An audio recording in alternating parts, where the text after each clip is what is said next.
शक्तिहीनता का अनुभव कर रहा है। इसीलिए श्रीपाद कह रहे हैं कि हमें ऐसे भोगी पुरुषों से नहीं मिलना, ऐसे पापी जनों का संभाषण मिलना जुलना नहीं, पर भगवत भाव उनमें भी रखना है, मिलना नहीं है। क्षुधा देह त्यागो वर्मी गृहस्थैर नहीं मिला, मैं ऐसे गृहस्थों से मिलूंगा ही नहीं जो भगवान की चर्चा जिनको सुहाई नहीं देती, जो नाम जप नहीं करते, जो पापाचरण करते हैं, उनके द्वारा दिया हुआ थोड़ा भी अन्न हमारी बुद्धि को भ्रष्ट करके भगवत विमुख कर देगा, पक्की बात। विरक्त हो करके यदि जो गुरुमंत्र नहीं लिए पापाचरण करता है, अधर्मी है, ऐसे का प्रतिग्रह लिया जाए तो बुद्धि भ्रष्ट हो जाती है। और जो भगवत आश्रित रहते हैं तो भगवान ऐसे जनों को सामने आने ही नहीं देते, उनके द्वारा निर्धारित वही आपका भरण पोषण होगा जो आपकी बुद्धि को मंगल प्रदान करे, क्योंकि योगक्षेमम वहाम्यहम्, उसके योगक्षेम का वाहन भगवान करते हैं। उसको चिंतन नहीं करना पड़ता कि कौन अशुद्ध है कौन शुद्ध है, आएगा ही नहीं अशुद्ध, अशुद्ध आएगा ही नहीं, क्योंकि भगवद आश्रित है। योगक्षेमम वहाम्यहम् श्री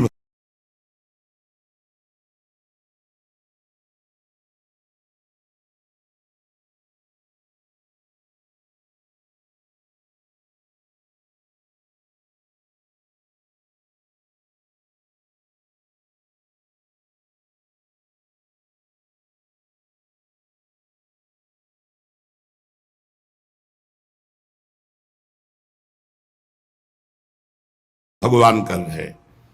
म्यपि श्रेय प्राप्त न युवती समीपम क्षण में, एक क्षण भी एकांत में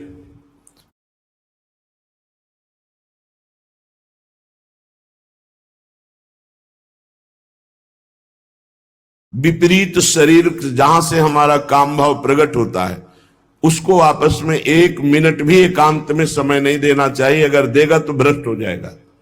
तस्मात् शास्त्रम प्रमाणम, ये शास्त्र प्रमाणित है।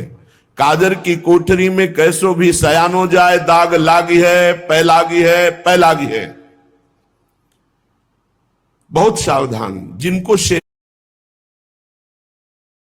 दी गई है कि आप समाज सेवा कीजिए, तो उनको भागवतिक बल भी दिया जाता है, केवल सेवा ही नहीं दी जाती है।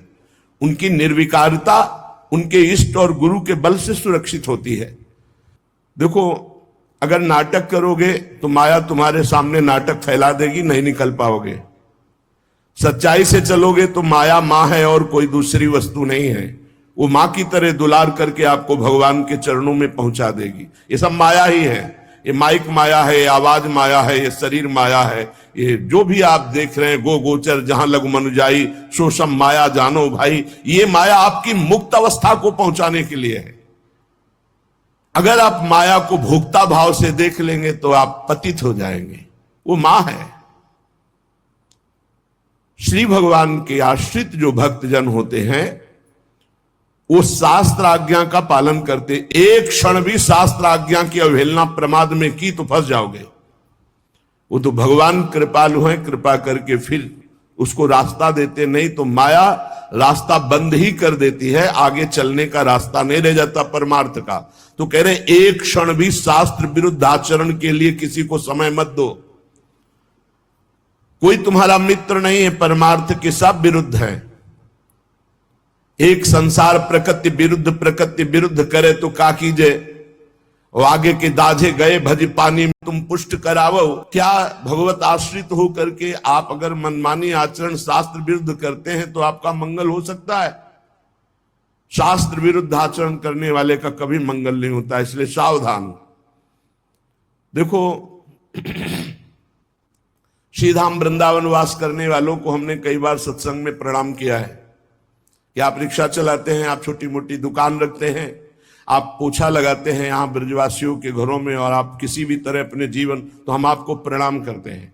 क्यों आप निश्चल और निष्कपट होकर के भगवत धाम का वास करके वृंदावन की प्राप्ति के लिए आप ऐसा कष्ट सहकर कर रहे हैं। लेकिन इसमें छल कपट नहीं, इसमें तिलक कंठी और वेश का दुरुपयोग नहीं। इष्ट और गुरु को गाली पड़ेगी, तुम्हारे साफ पुण्य नष्ट हो जाएंगे। सात्विक वेशभूषा का हमने आदेश किया है कि आप अपने घर में पैंट शर्ट पहन सकते हैं। सात्विक वेशभूषा का आप सम्मान करें। आपके द्वारा कोई वार्ता, कोई चेष्टा, कोई ऐसी करनी हो जाए तो आपके इष्ट और गुरु को गाली मिलेगी। आप इस पर सावधान रहें। आपके इष्ट और गुरु आपका हित कर रहे हैं, आपका हित नहीं। वनवास कर रहे हो, आप वनवासी वेशभूषा में रह सकते हैं। आप वनवास वृंदावन में आप सेवा कर रहे हैं, आप कर सकते हैं। आपके गले में पड़ी होगी गुरु की लॉकेट, आपके मस्तक पर श्री जी का चरण चिन्ह, आप कंठी धारण किए हुए हैं, तो आपको शांत, सौम्य, गंभीर, प्रिय बर्ताव करना है। अशांत और निगेटिव व्यवहार करने वाले पर भी आपको शांत और सकारात्मक भाव, कोई बात नहीं, आप जा सकते हैं। वो फिर नाराज हो रहा है, फिर हम हाथ जोड़ रहे हैं। हमें मार पीट, गाली गलौज, छल कपट नहीं करना। और जो यहां आसपास दुकान रखे हुए हैं उनसे हमारी प्रार्थना है, शांत और सकारात्मक भाव, कोई बात नहीं, आप जा सकते हैं। वो फिर नाराज हो रहा है, फिर हम हाथ जोड़ रहे हैं। हमें मार पीट, गाली गलौज, छल कपट नहीं करना। और जो यहां आसपास दुकान रखे हुए हैं उनसे हमारी प्रार्थना है, राधा केली कुंज से आपका कोई संपर्क है नहीं। आप दुरुपयोग मत कीजिए वेश का, आप इस स्थान का दुरुपयोग मत कीजिए, नहीं तो आपका वृंदावन वास छूट जाएगा और ऐसी समस्याओं में फंस जाओगे, निकलना मुश्किल हो जाएगा। हमारा संकेत समझ लीजिए। किसी से कोई संपर्क नहीं, सब अपनी अपनी दुकानें लगाए हुए हो। जो विविध प्रकार से सफेद वेश धारण करके, कंठी धारण करके, वाल रखा करके और इसके बाद गंदा आचरण करते हैं, वो अपने गुरु और इष्ट का और धाम का अपराध करते हैं। ऐसे लोग कभी धाम में नहीं मरते। हमारा भूख से शरीर छूट जाए लेकिन हम अधर्म आचरण नहीं करेंगे। सबके ऊपर कानून शास्त्र है और शास्त्र संतों के हृदय से प्रकाशित होता है। वृंदावन वास का मतलब है निष्कपट सरल ढंग से तुम्हारा श्री जी भरण पोषण। अचानक कोई व्यवस्थापक ऐसी व्यवस्था कर जाएगा जो लाडली जी के द्वारा प्रेरित है, ऐसे आचरण, गलत आचरण, दोहन वृत्ति, किसी को किसी के संबंध से दोहित करना, गुरु पत्नी गामी कहते हैं उसे।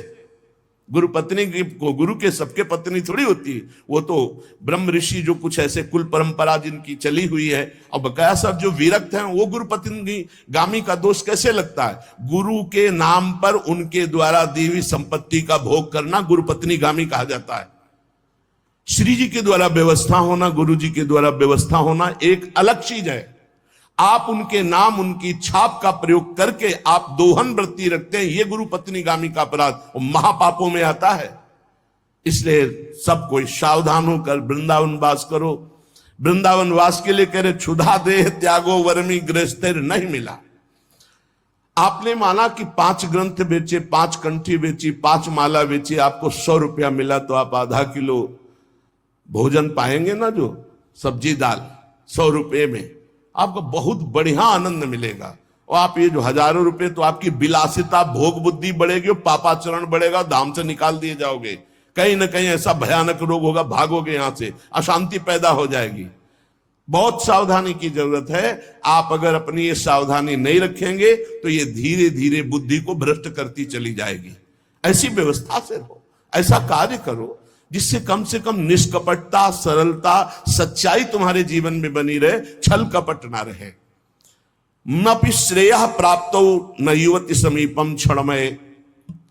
ये मौत की भी मौत है बाबागिरी। काम, क्रोध, लोभ, मोह, मद, मत्सर, इन सब को मार दिया जिसने, और मौत की मौत, मृत्यु का भी भय जिसके अंदर से खत्म हो गया, उसे कहते हैं फकीर। फिकर फार फकनी करे ताको नाम फकीर। फकीर का मतलब खिलवाड़ समझ लिया क्या? अगर हिम्मत है तो अपने घर से अनुमति लेकर के पूर्ण मर्यादा के अनुसार, और जीवन तुम्हारा पतन करा देगी। ये गुरु पत्नी गामी का कलंक उसको लगता है। बहुत सावधान। गुरु की बेटिया से मिले रहना, ना कुछ लेना न देना। अब हम आश्रित है तो भरण पोषण गुरु के द्वारा हो रहा है, वो बात अलग है। दोहन वृत्ति नहीं। ना न खलु लोक निंदा सतैर महानर दृष्टिभिर नहीं विपत्ति सौखेर नहीं। करोड़ों करोड़ों बार शास्त्र समझा रहे, गुरु समझा रहे, तुम्हारे समझने की शक्ति नष्ट हो चुकी है। देखो, शक्ति मां है, जैसे हम बार बार कहते हैं माताओं बहनों में जननी भाव, पूज्य भाव, क्योंकि उससे आपके अंदर शक्ति बढ़ेगी। और जब आप इन शक्ति को शक्ति स्वरूपा, जननी स्वरूपा देवियों के प्रति काम भाव रखोगे तो आपकी शक्ति नष्ट हो जाएगी। बिना शक्ति के कुछ नहीं है संसार में। भगवान की अलौकिक शक्ति है जो सब में व्याप्त है, उसके बिना सब सौ के तुल्य हैं। बहुत ध्यान से सुनना।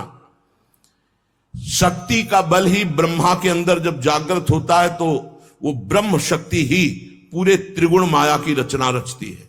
वही शक्ति है जिससे विश्व की उत्पत्ति होती है, वो शक्ति से होती है, ब्रह्मा से नहीं। ब्रह्मा की शक्ति, तो ब्रह्म में वो शक्ति जागृत हुई तो वो पूरे त्रिभुवन को रच